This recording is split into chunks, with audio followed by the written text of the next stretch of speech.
In the United States of America, there is more CEOs named John than there are female CEOs. No way. Yes. Yeah.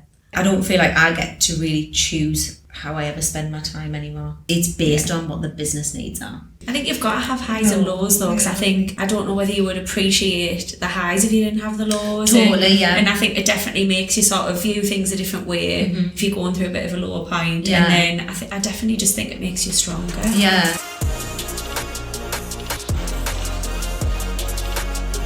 Welcome to Just Another Group Chat. The first video version of How Does It Feel? It's strange. No, normally in like pyjamas and that. We're not actually. So we have a lovely guest with us today, the lovely Tori. So do you want to just tell us who you are, Tori, and then we're going to go into our topic for today, which is a little bit about being a female boss.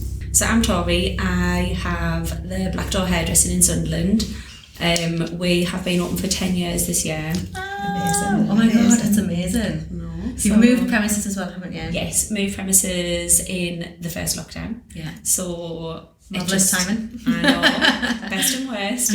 But yeah, we moved premises. We've needed somewhere bigger for like a really long time. Yeah. But just couldn't find anywhere that sort of felt right. And I think in Maggie's Corner, I like the vibe. Yeah. And it's really big. And It's got all a nice coming, isn't it? Yeah. So yeah, we're happy in our new home. Marvellous.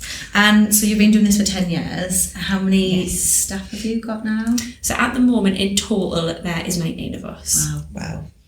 That's cool. Aww. And how did you tell us how you started your journey, I guess? Journey going into So as a hairdresser, like the full journey, where did From you the start? beginning. From the beginning, yeah. So from the beginning, I was 18 and I started within Tony and Guy. Yeah. And I just loved working for a big company. Yeah. I loved sort of everything about hair. I was just obsessed with it. And just went from being like a trainee within like 6 months to being their creative advanced trainer. Oh wow. So then That's I sort amazing. of got a taste of that. Yeah. I would say that's probably where my passion is, in training. That's where my heart is. So I just travelled between here and London for like 13 years. You're a marvellous trainer, by the way. Tori trained me. So when I was doing TV and film, you kind of have to know hair. Yeah. And I was all right with the barbering side of things, but when it came to like female cuts and stuff, especially like curly hair or anything where you get a little bit more advanced, and so I went and did some training with Tori, which was marvellous. Yeah. Thanks for that. Seems like a very long time It ago. wasn't actually, was it? Well, it probably was, don't know. Is it about 6 years? God, was it that long ago? I don't know. Probably it was, you like know. it was about 6 Probably. years. Well, did you have Mara? I don't know. No, You I didn't? didn't have Mara. Nah. No. I feel I'm trying to think who was there when you were coming in to the salon then. I think it's roughly about 6 years. Might even be 7. Yeah. Wow, that's like gone really quick. We're old. And you've got we are old. We are old now. And you've got a little one. Yes. So you're juggling quite a bit. Yes. You also have another one on the way. Yeah, the juggling is continuing. stronger. Amazing. So have you, I guess the journey, so what we're talking about today, what we're chatting about is just being a female CEO or a female boss. Do you call yourself CEO or do you call yourself boss? What do you call yourself? I probably need to sort of like nail that a bit more, Yeah. but I generally just say boss, creative director. Yeah. It's hard saying CEO, isn't it? It is, yeah. I don't know why. It's probably like that Yeah. self-doubt thing. It is. Again, sometimes. It is. And I think when we, I don't know, it feels a bit imposter syndrome-y. Yeah. Do you know what I mean? But essentially that's what you are. You run the business. Yeah. So you kind of, that's what you do. Donna, you've been a female boss Yes, all my life nearly. quite a few times now. Yes. So you've been a female boss of lots of staff. Mm-hmm. How many staff did you have in the previous business? So 120. Oh my God, it's gosh. most. It's fun. It wasn't fun. It was not fun. In Parts terms of it of, was fun. so I guess a couple of questions. First one, how do you find being a female leader or a female boss? Do you think there's challenges that come with it? Do you think there's kind of, is it fun? Is it not fun? Is there a lot that people don't know? What's your take on it? So, yes, there is fun parts to it. There's got to be, otherwise why would anyone do it? There has to be that something about it that takes you to that place. Yeah. Because it's hard, and it's so hard. You wouldn't do it without the rewards and the fun parts. Do you think some people think it's easy? Do you get that feel sometimes or not?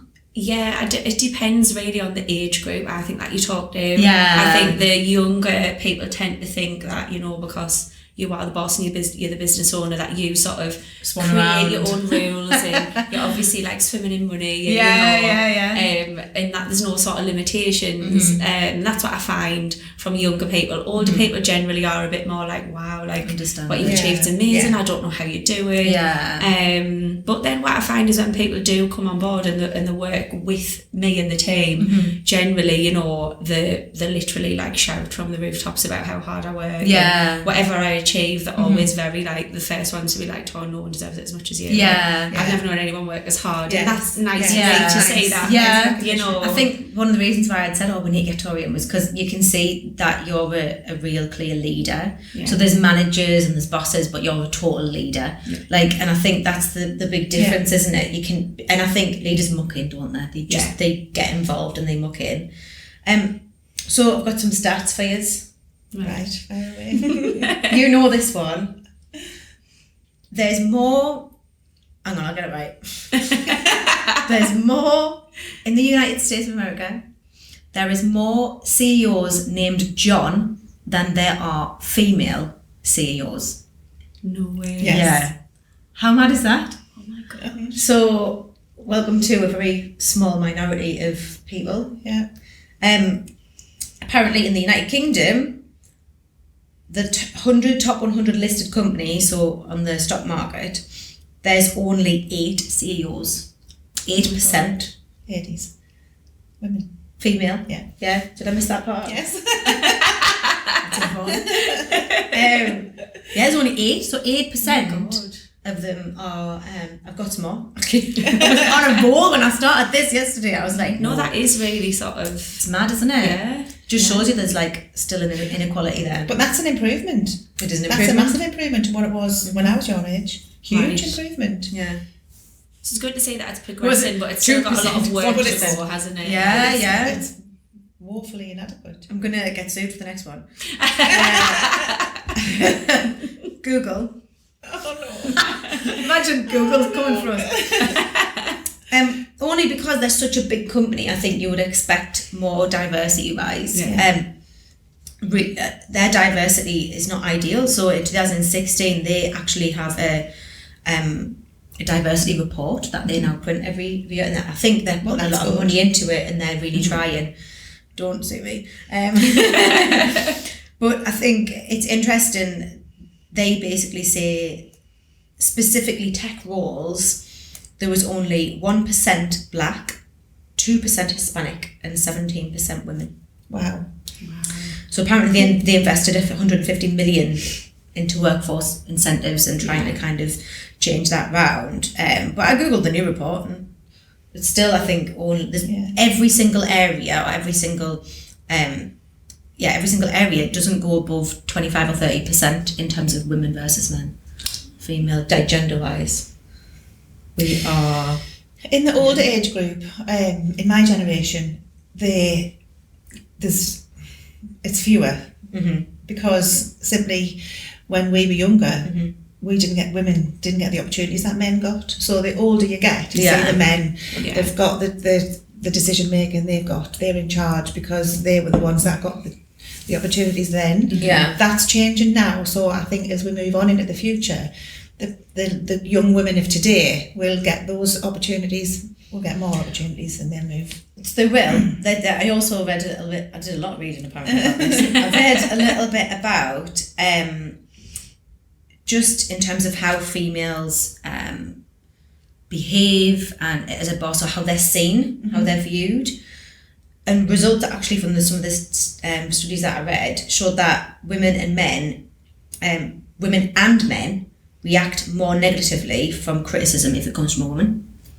Really? Yeah. Really? Yeah. So both women and men react more negatively. What is that? That's absolutely crazy. Isn't it? Because you would think it would depend on how it was delivered, on what they were actually sort of speaking about, as opposed to what gender it was. Yeah, no. So, I mean, there's quite a bit in terms of the data when I looked into it. There was, I was on an absolute rabbit hole by the time I was finished. I can imagine. They kind of talked about attributes associated to male leaders and versus female leaders. So male leaders are analytical, persuasive, and female leaders are bossy and hard. There was actually some words that came out, there was a study done as well, to describe men leaders versus women leaders. Yeah. So in the male, describing the male, there was 2 negative words, arrogant and irresponsible. Yeah. And there was about 10 positive words. Yeah. And they're things like versatile, confident, dependable, athletic, level-headed, articulate. And then there was for the female, there was about 12 negatives and there's only 4 positives. Compassionate, enthusiastic, energetic and organised. Oh God. It's a joke. I was like, is this for real? Where do these come from? Like, I know. And then I went on to a whole other, on my rabbit hole, I found a website that I am coming for. I'll come with you. This is real. This is real, right? It's an actual website called Ask Men, Become a Better Man. This is a real thing. Right. Yeah. And it's working with a female boss, what to keep in mind and what not to do. And it's advice, real advice. This is not a spoof or a piss take. Right. The first one is simplify her life. Newsflash, women are complicated. Oh, no way, you already knew that. It goes on to torture women a little bit more. Basically just says, try and simplify your life. Next bit. Don't expect her to be a man. Just because she's a boss doesn't mean she's a man. Let her be a woman. How fun is this? Wow. The next one, play to her weakness. What? I'll be saying get another job somewhere else. This one was even funnier. Show her you need her. Women love feeling needed. Oh, stop. They don't. Sorry, but They don't know something well. come on. Honestly. Oh, Oh, never say it's the time of the month. I mean, come on. What? Because it happens 12 times a year. It was literally like, Woman. yeah, there's some, anyway, I couldn't actually believe that was a thing. I was like, and I think they've done it like genuinely as trying to help. I don't know how they're getting away with that now. I don't know, no. It's mad, isn't it? Yeah, Need absolutely pitchforks? insane. I'm ready. Yeah, you hunt them down.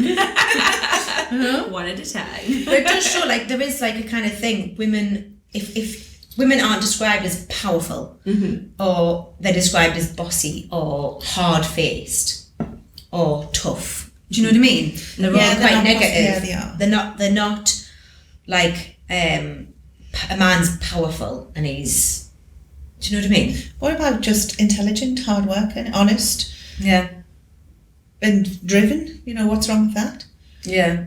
Have you ever been like put down in as a female boss? Absolutely. I think it happens a lot. Yeah. Yeah, it's starting to get better with me, but especially from like a hairdressing point of view. Yeah. Like even from like family members, you know, Yeah. I can remember before I opened the Black Door Hairdressing, there was so many like, you know, oh well, this is our Tori, you know, she was privately educated, but she's a hairdresser. And there's loads of sort of like that type of thing, and then now it's sort of like it has turned around and it's a bit more positive. I would say it only really turned around when I moved into the new premises. So when you've got because this it was kind of- bigger, and then men approached it differently in the sense of because it was bigger, then obviously it was better now. Yeah. And I'm like, no, it has exactly the same concept, the same principles, the same staff. Yeah. But you're just adding to that. It's you know, bravado, isn't it? It's, them thinking but I think bravado. from that perspective, because it's bigger, then it gets approached differently now. Yeah. And now people will be like, oh, like, you know, you're doing so well Yeah. now, aren't you? And I'm like, I was doing well before. 5 minutes ago. Yeah. Like it's sort of, Yeah, you've gone it well does. for a while, but again, everyone's interpretation of things now is so different, and I think sometimes it's got to be visually bigger, like they don't want to look into it, and you know, it's just got to look bigger, and you know, for them to go, oh well, she must be doing well because of. I mean, we've had that as well, haven't we, I guess? Yeah, we have, yeah, definitely. I mean, give us an example of when you've got a few, you must have a few. I've got one. Do you want me to go first? go on then. Have you got one? Yes, I've got I've got quite a few. I'm trying to decide which one to say. So one time, this is quite a few years ago now, we got a new accountant, and he came in to visit me in the business, and in the most patronising way that you've ever known, he said, let's have a look at your look, sit there and I'll show you how to do a spreadsheet on Excel. I was like, thanks, but I've already got one. Yeah. I was like, oh, all right, okay. Oh, so you can use Excel? What? That was quite some time ago, but he continued with that kind of, he didn't last very long. After about a few months, I moved to someone else, and now. Oh, you actually took him on? He was working for me, yes. So. Oh my god. No, I couldn't. That's insane, isn't it? Just to like assume that you can't do that. We didn't choose him. The bank it said, I was looking for a new accountant, and the bank it says, well, this is a very good one, why don't you go to him? So I took their advice, because why wouldn't I? Of course, yeah. I've had someone sit down and this is going to sound like a man-hating podcast. It's not. It's just experiences from a female boss point of view more than anything, and it just so happens that a lot of those experiences I have specifically been put down, or and this guy kind of saw the potential in the business, and you could see, and it was growing, we were doing really well, scaling up, and and he kind of sat down and said, right, this point in time now, okay, this is going to get big now, it's going to this, you need me. Oh, you need me. And I was like, I definitely don't. I really don't. And I was just like, oh, it just really kind of made us cringe. It gave us the ick. We've done an ick podcast. Right. So that was nothing worse than the ick. Nothing worse than the ick. I didn't even know what it was. No. I thought it was alright until then. Then I was like, don't patronise me. I think it's not that we hate men. Men are lovely, most of them. But it's just that. Really? I think so. But it's just that you have to fight really hard. Dean's like, we like you, Dean. You've got to fight really hard to be recognised. In the same way. Mm-hmm. That's exactly right, yeah. Mm-hmm. Do you ever have, can I speak the boss, please? All the time. Yeah. It's mad, isn't it? Yeah. Can I speak the boss? Yeah, that'll be me. Oh, really?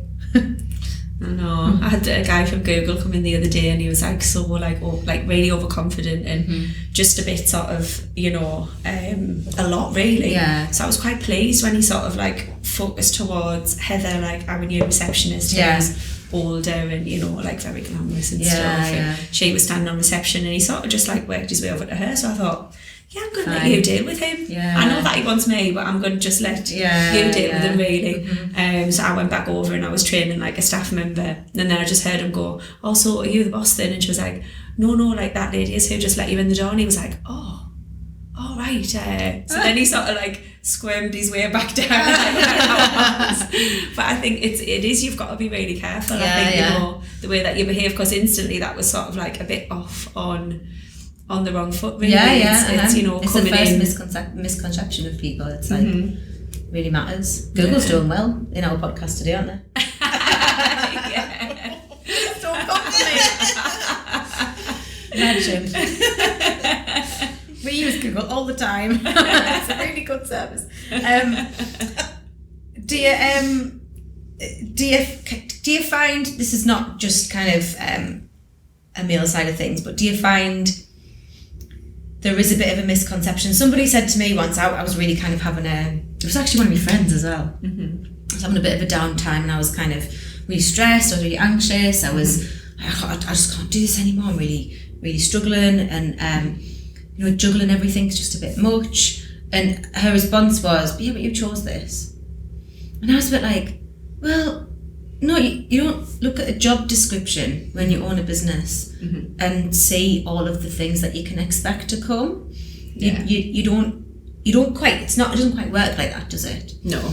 I don't think you have any idea really to the level of what goes into it until you actually do it. Until you do it. Yeah. And then I think as well in every business and every industry it's different as well. Yeah. And I think now there's so many branch offs, there's so many like added things that I added to business now, I think. That I had no idea at all. And then now it's like 10 years this year, and now I finally feel like, right, yes, I know sort of how much workload it is, but then managing it's still the same.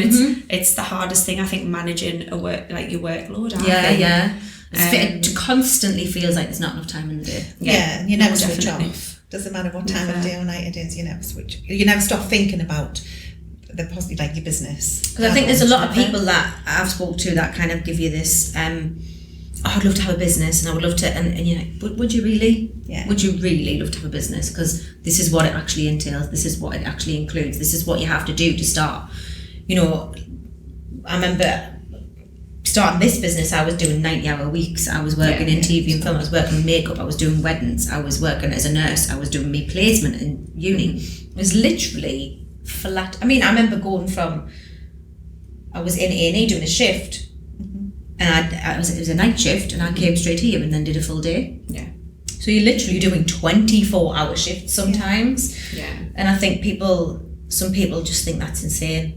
It probably is. It probably is insane for some people, and not Are we all everyone's insane? put up Is for that. that the conclusion of the podcast that we're going to come to? No, it is. I think like one of the problems I've got at the moment with I've got a lot of like self-employed people, businesses working within my business, and it has got to a point where now, when they even just come in for an interview, I have like this like sheets, that I go through and talk them through what it entails. Like, are you sure you're ready for this? Yeah. Because I've had so many people sort of come into the Black Door, and then sort of like I say I think a lot of them at the moment, I know there's a lot of positivity online and, protect, your peace and, only work so many hours. And I'm like, yes, it's all amazing and I do support it, but can you get to where you want to be business-wise by working 9 till 5? Yeah. And it's a debate I have with a lot of the new businesses all the time. And I'm like, I would love to say that you could. I would love to say that you'll get to be where you want to be business-wise by working 9 till 5. But unfortunately, I would be lying to you. Yeah.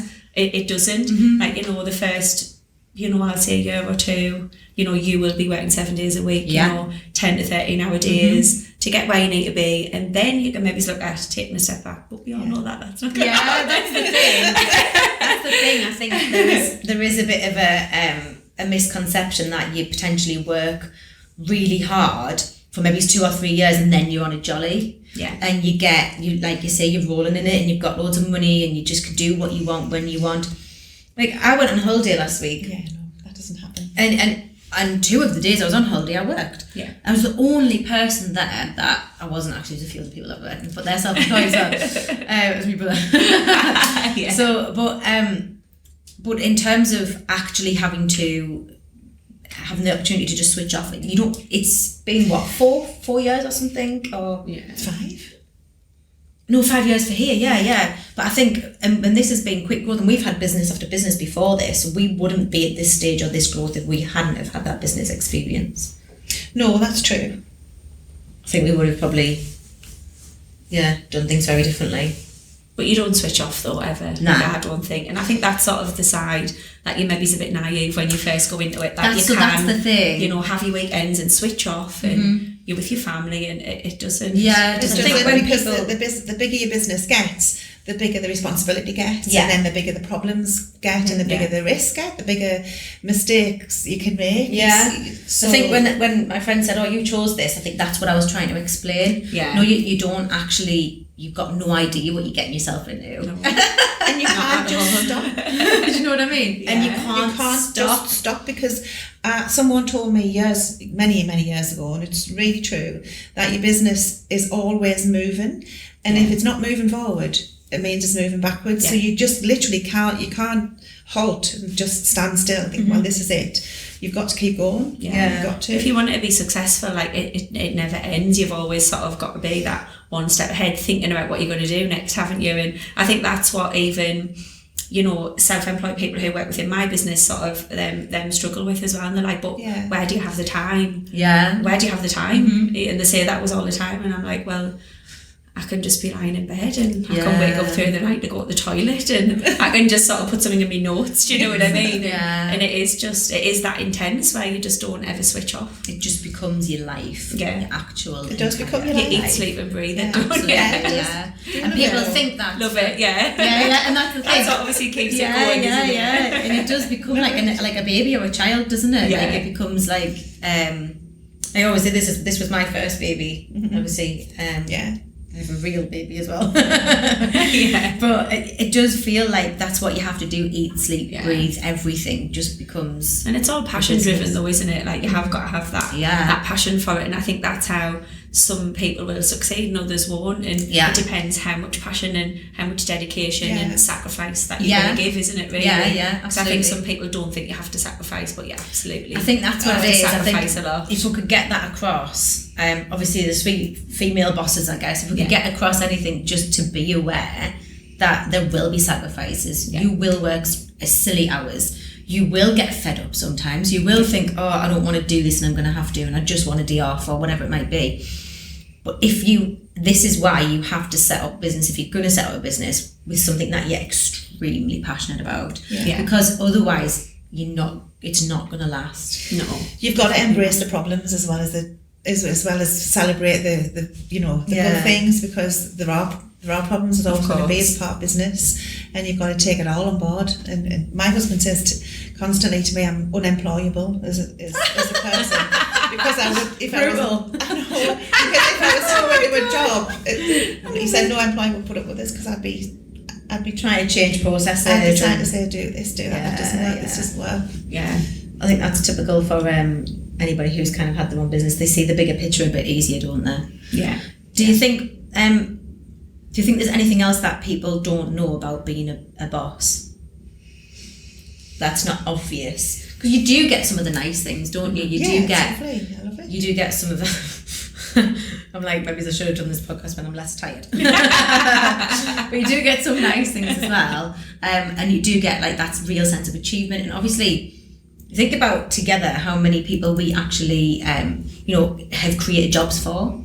And created a really nice working environment. I go to the Black Door to get my hair done. I love it there. And it's like a full experience. It's lovely. And the staff there seem really happy and everyone loves it there. And it is like a really nice culture and environment that you've created. Some people go to work and they hate their job. And so what we've done in terms of creating that is, again, should be celebrated and really kind of...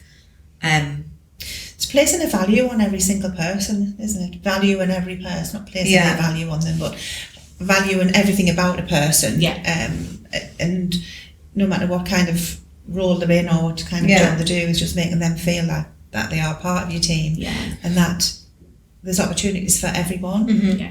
I think focusing on the individual as well, isn't it? Like all of mine are like completely different characters, completely different like strengths as well.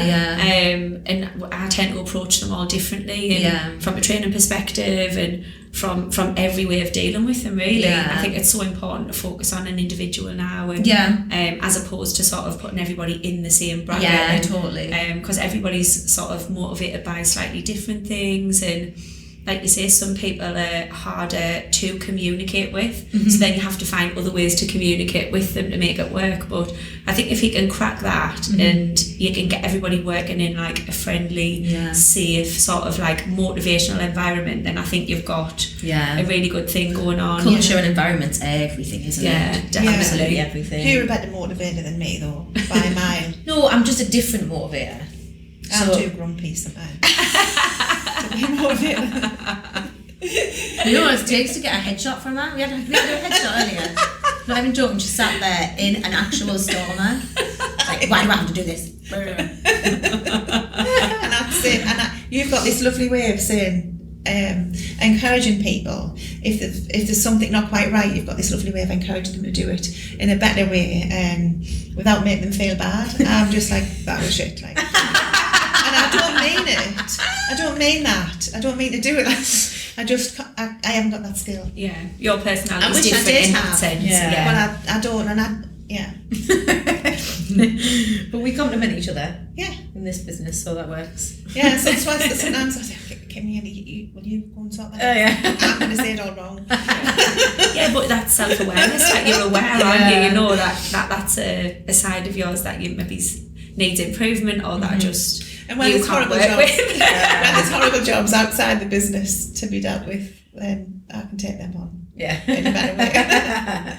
So these are a good team. That's it. Yeah, I mean, to be fair, from our point of view, we're complete opposites. So we think opposite as well. So we together make a nice, full-rounded team. Because what I don't think about, Donna does, and what she doesn't think about, I do. So it works quite well. No, definitely. Do you think there's like, I don't know, this gets a bit deep now, but what's kind of, because I know we've had some like serious kind of lows and times of difficult times that you kind of think, why on earth did we do this? And I remember saying, because we've had previous businesses and there was some difficult times there as well, I remember saying, I'm never ever ever ever having a business ever again. Ever. Yeah. And then here we are. I remember that as well. But do you think, I think those highs and those lows kind of, it's all about the journey, isn't it? That you kind of go on. But it's, how do I say this? It's like, you need that thing to pull you back to kind of why you started it and why you were doing it sometimes. Do you know what I mean? If you're going through a really tough time, like, and for me, that is about the people. Yeah. And that's like all about the people in here. And sometimes I'll be having a grumpy time, or I'll be struggling, and then I'll look around and I'll think, oh, that's mine. And I know the lovely. I think you've got to have highs and lows though, because I don't know whether you would appreciate the highs if you didn't have the lows. Totally, and I think it definitely makes you sort of view things a different way if you're going through a bit of a lower point. And then I definitely just think it makes you stronger. Yeah. Doesn't it? Yeah. I think it definitely makes you. Yeah.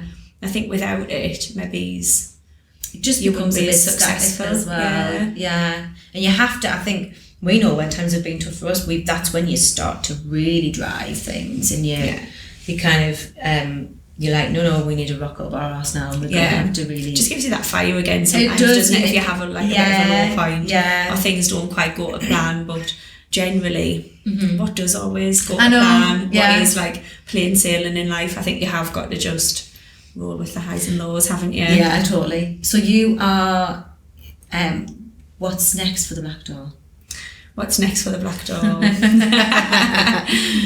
So I'm trying to manage my time better. Yeah. But the next thing for me is I've been wanting to do it for years, but I have more of like an academy side. At the moment, we have so many people coming for interviews. Really. So many people sort of wanting jobs, and at the moment, I feel a bit deflated in the sense of, for some reason, like training standards isn't there, you know, and as much as I love the colleges and I love MVQ, you know, I think it is a great basis, but I do think things maybe aren't as strict as what they have been in the past. Well, and I've got a lot of people with a lot of qualifications who actually can't do the job, and I can't take them on unless them agree to a training programme with me.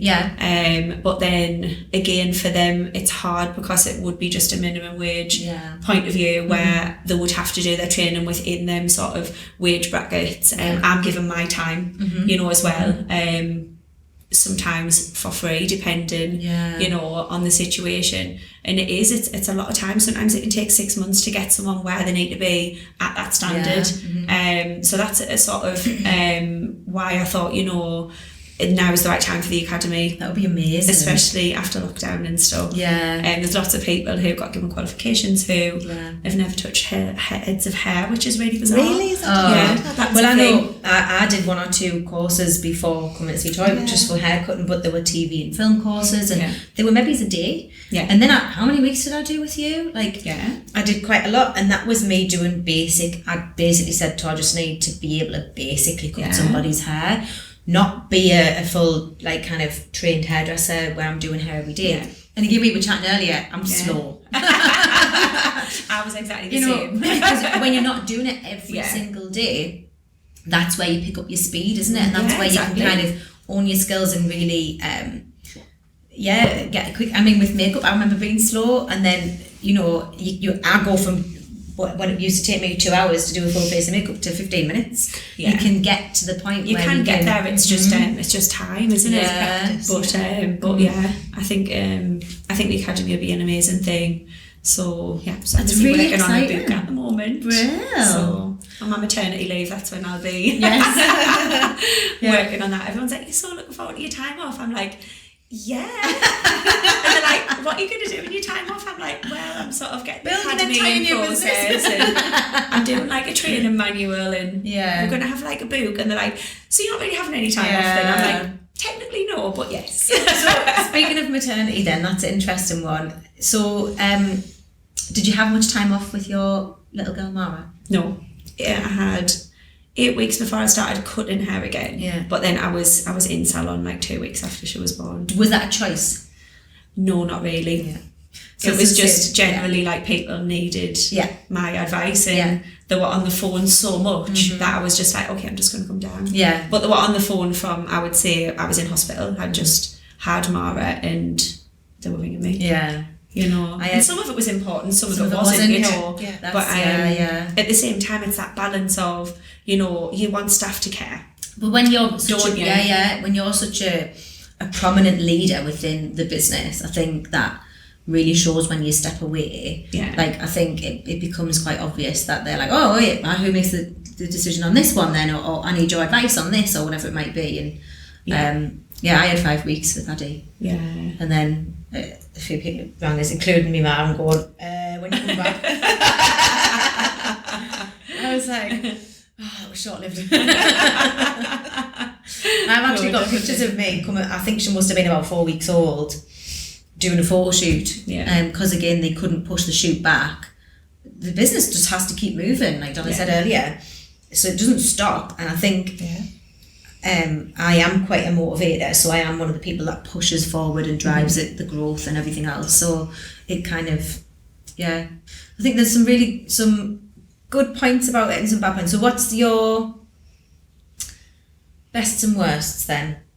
Best thing about being a boss and worst thing about being a boss. That can be related to being a female or not.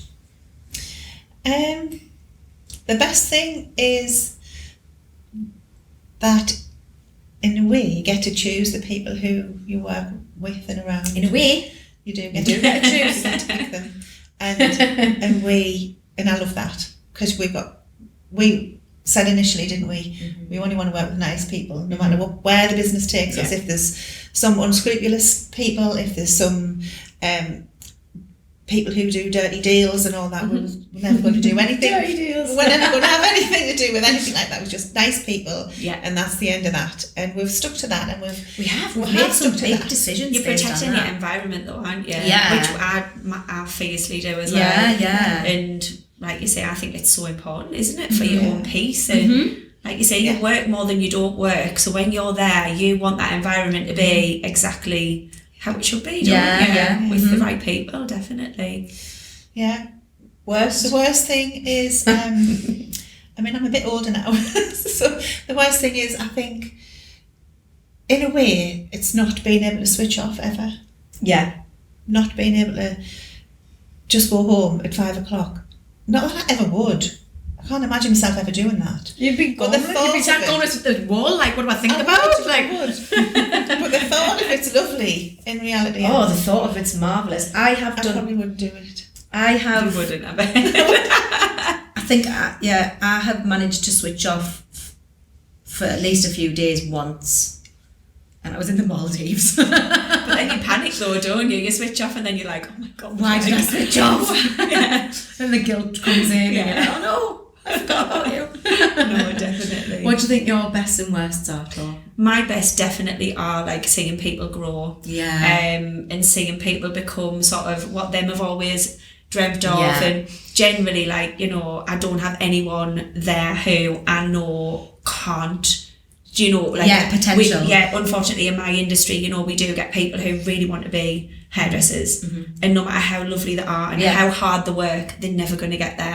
And that's the difficult part of it for me, like having to have that conversation with people and say, unfortunately, you know, you're like Simon Cowell of hairdressing. Stick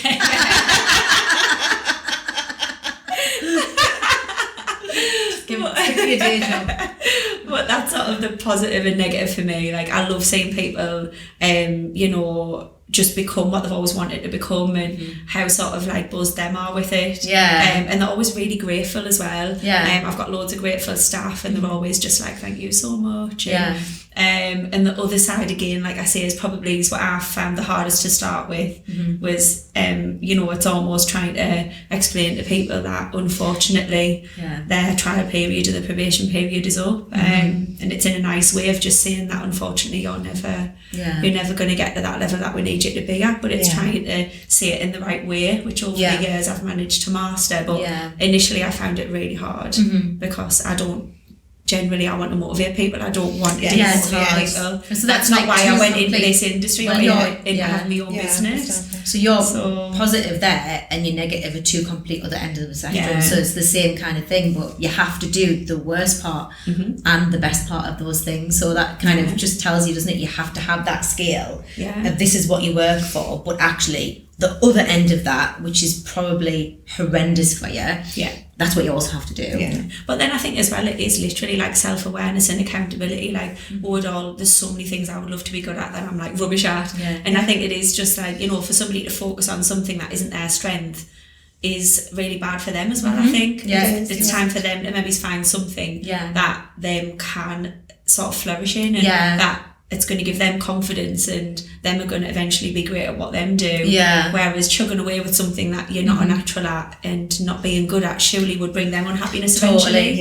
So I think we look out for a growth mindset here when we're hiring somebody, because I think if you don't have a growth mindset, you can't mold them, you can't teach them, you can't train them. It's really difficult. So we always look for that. But I think I'm gonna agree with you on mine. I think I'm going to agree with you both. My worst is probably that I don't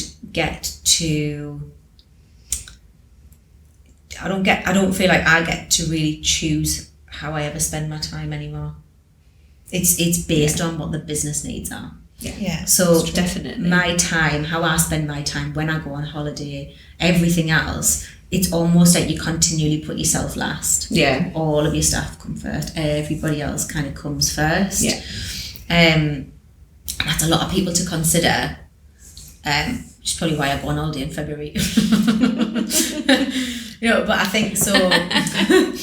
So I think that's, for me, I find that difficult sometimes. It doesn't mean that isn't outweighed by some of the good stuff, because for me, the best thing is about, I think, similarly to you, I'm quite good at seeing somebody's potential and getting it out of them and motivating them and like kind of showing them the version of that themselves that they can be, even if they don't see it themselves in the beginning. Because sometimes that's what people struggle with, isn't it? Seeing, you know, like we were talking about before, like self-confidence and, you know, how you see yourself sometimes is just not who you are, is it? And then when you see them flourish and come into their own and become this person, this individual that's really owned their skills and doing amazing, it's just a really proud feeling, I think. That's my best and worst. So it's interesting that we've all said the best part of being a boss as such, we've all said, is the people. It's all about the people. It's not about the yachts that we have. I get seasick anyway. No, but it is. It's funny. Like, you know, that is. I think if it comes down to it, when you do a business plan, you talk about your motivation. What is your? Nobody goes, right, I'm going to make 7 million and then sell it in so many years. You know, that's not why people. I mean, some dragons do. But eventually, potentially, that's where they go to. But you have to have that passion to build that business in the first place. And like you say, you don't have the power to do it alone. You know, to have a business, like a good business, you have to have good staff and a good support system, because you would never be able to do everything yourself. So it's the people and your staff are so important. I've had an idea. I think we should start a new version of Dragon's Den and make it females only. No men allowed. Apart from you, Dee. I was looking at his reaction there. Thanks so much. The female dragon's den. And just like female led. Just try and show people that there are female CEOs in the world and they're female bosses. I know, I can't believe that. Yeah. You know how many people I'm going to tell that to?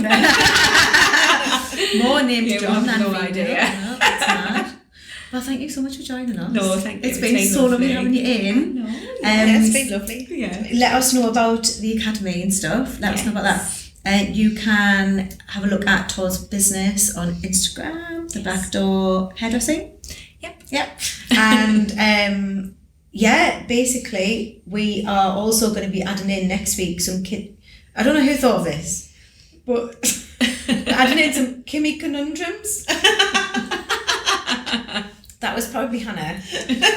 But where people submit their conundrums, and apparently I'm the agony aunt, so I have to solve them. All right. So if anybody's got any of them, submit. Yeah. The funnier the better, please. Yeah. Make it interesting.